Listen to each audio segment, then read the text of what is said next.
On March 20th, President Trump signed this executive order, which is aimed at closing the U.S. Department of Education and giving authority to the states. It directs the Secretary of Education to take all steps permitted by law to close the department. Even prior to that, Linda McMahon had ordered a reduction in force, impacting around 50% of the agency's employees. It's still not clear what all this means for the future of education, but it is important we also know what the agency does and does not do. Can you read that page to me? In an effort to boost literacy and help children in poverty, schools in our area are opening and expanding preschool options. I think it's going to be good for families, for kids, for the district. Much of the funding for these programs comes from the federal government. What'd you make? Federal dollars also support schools in our area that provide free breakfast and lunch to children. The more the merrier.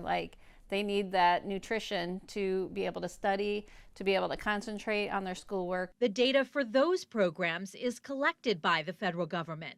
Federal grants are given to schools to support teachers, build up classrooms, and help teach students who have the greatest need, whether it's because they live in poverty, are English learners, or special ed. Right now, currently, our total of students with IEPs is 3,350 students. And every year, millions of students fill out the FAFSA, hoping to get help paying for college. I've done my part of the FAFSA. I'm still working on it with my mom, doing the parent part of it. It's the U.S. Department of Education that processes the free application for federal student aid and determines students' eligibility for grants, work study, and loans. Yeah, and that's really what has people a little alarmed, is because they do have a lot of oversight over a large number of federal funds. Dr. Dan Applegate is a professor at St. Mary's College and the former Niles superintendent. He has a unique understanding of how the U.S. Department of Education is currently impacting local schools and students. And so one of the arms of the U.S. Department of Education is actually research and statistics, and they collect that data and they decide, okay, who's eligible, how much money you're going to get. Applegate says right now the Department of Education collects research and data, enforces federal laws related to civil rights and non-discrimination, and distributes loans and aid for education.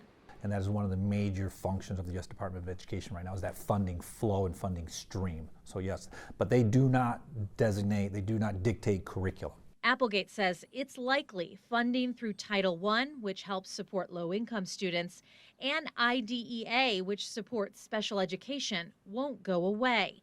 But he says the biggest concern is whether there will be enough personnel to fulfill those functions. But even still, the main focus has really been a lot of cuts and personnel cuts.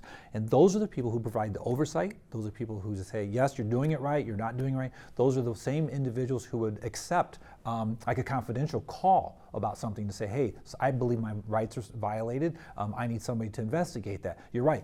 Are those personnel going to be there? I don't know. That's yet to be seen, how deep those cuts are going to be and how much of that's going to be passed on to the state. For a long time, some have argued the department is bogged down by bureaucracy and that the system is failing.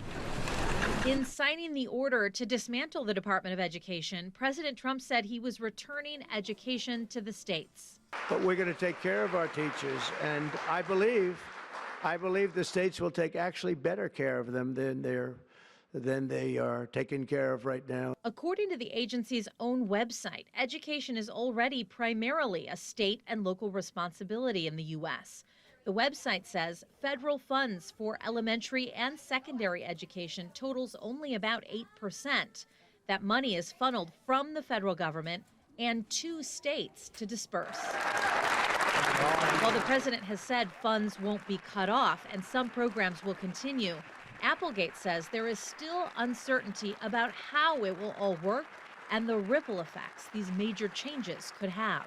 And so I hope a plan comes out that's efficient and fluid and can help people make those very important decisions that they need to make. Since he signed the order, some lawmakers have signaled they would support legislation to terminate the department, including Michigan Congressman Tim Walberg and Indiana Congressman Rudy Yoakum. On Wednesday, what state lawmakers are saying about what this could mean for Indiana and Michigan students. Thanks for watching. Here's another story you may like, and subscribe to the WSBT 22 YouTube channel.